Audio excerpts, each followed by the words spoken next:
How's it going, everyone? Welcome. How are you doing today? Today we're gonna talk about should you buy No Rest for the Wicked. I'm gonna tell you some pros and I'm gonna tell you some cons of the game. I played about 3 hours of this game, so a shorter review of the game. Definitely plan to play more of it. I had fun with this game, so if you guys don't want to stick around for the whole thing, I did have fun in this game.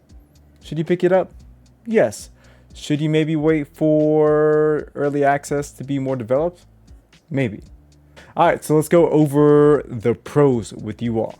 So exploration, something I really enjoyed about this game was exploration was rewarded. It was rewarded immensely. If you decided to go off the beaten path, it rewarded you. You found a chest, you found something there. That's always nice to see. You're not just running into a dead end, you're running into something that you could tangibly get. So I really like this about this game. A lot of vertical exploration, a lot of expanding, breaking doors, breaking barriers, stuff that you would normally not do in other games, you're able to do in this game, which was very nice for like this ARPG style of game. Like, it kept things interesting. You're like, man, I haven't really explored this whole area versus like a Diablo, you've explored dungeons and everything's out in the open for you. There's actually benefits of exploring. Kind of reminds me of a Zelda game in that sense. So number two, gameplay. Gameplay felt very nice in this game. Definitely more Souls-esque. I went for a strong strength build, but quickness. So I took off usually all of my armor and just went for the big hits. It did take me a while to find a weapon in this game. As you guys can tell, I'm fighting with my bare hands. I did that for probably the first hour of the game because I just went exploring and I didn't find a weapon off the jump. So it took me about an hour to find a weapon that I could actually equip. That's another thing in this game. You level up and then you put your points into different stats.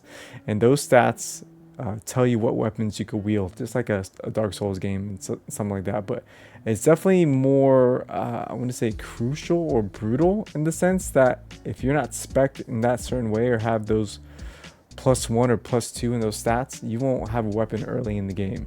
Or I felt that way. I don't know if a lot of people will feel that way, but that's something I felt. Like when I found my first weapon, I wasn't able to equip it because I spec'd in strength, and that weapon was like more intelligence and discipline. So I couldn't equip it just yet. So I had to find the strength weapon later on.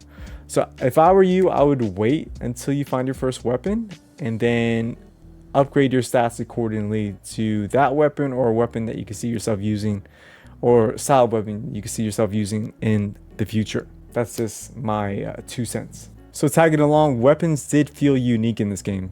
So weapons, I did have a hammer, I did have a sword. They all have, I did have a mace too. They all have abilities to them, and everyone felt unique in a way. I did have this hammer that I was able to throw like Thor's hammer and then retrieve it back. And as I threw it, like fire wielded around it and burned the enemies. So it was pretty cool. Also, you find secondary weapons like axes, pickaxes, fishing rods that you could do crafting with and get items that way. Like you saw right there, cutting down a tree. You could go fishing, you could mine, you could use a shovel to dig up dirt and find items that way too.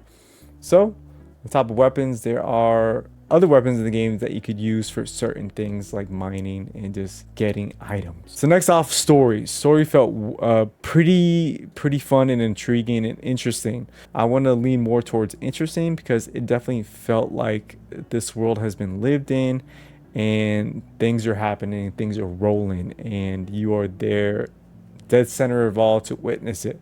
So that was pretty fun. It didn't like overloom you with the story in the beginning. There's no this huge narrative and you're just waiting around, just waiting for the story to build.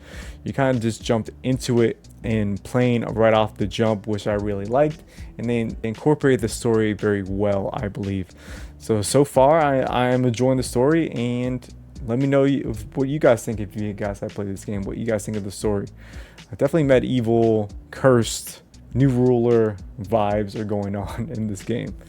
So it's fun. All right, guys, we're going to talk about the maps and just the overall world of this game. Chef's kiss. I dig it a lot. Just to look at the feel of this game, look at the rain in the environment. It feels lived in. It feels crafted perfectly. I definitely enjoy the visuals of this game. Definitely something. I mean, if you're not about the visuals, I guess it's a certain taste, but I enjoy them a lot. It's like I said, it just feels lived in and feels like grimy and gritty. And I enjoy that a lot about this game. All right, guys. So we're going to talk about the cons next. Let's talk about the audio. For me, I don't know if it's just my PC or what, but audio kept dropping in and out for me. There'll be audio once in this like one part, and there'll be audio not existent in the other part. And it kept happening very frequently, especially when I first started the game or booted up the game. It always happens. It's happened the past 3 times I booted up this game. So I don't know if that's an issue, a bug on their end, but it's something I ran across and something you guys should know about.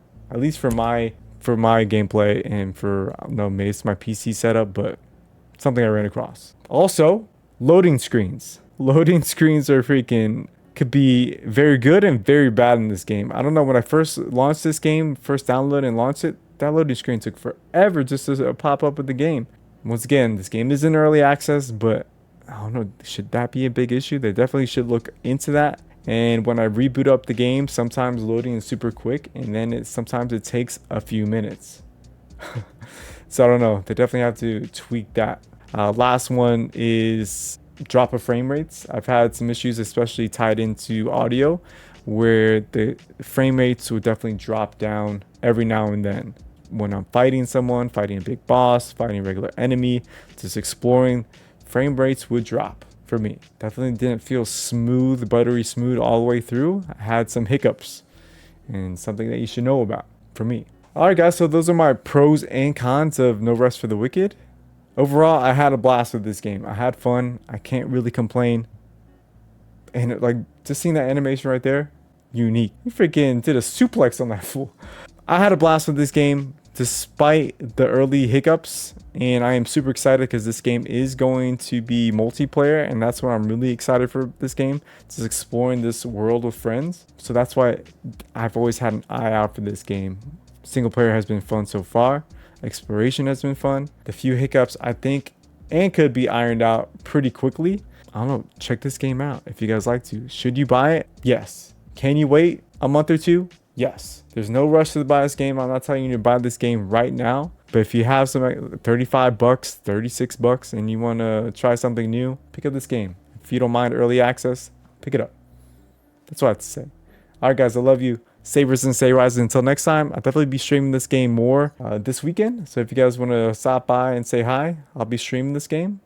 Take it easy. Stay risen. Stay rising. Love y'all. Peace.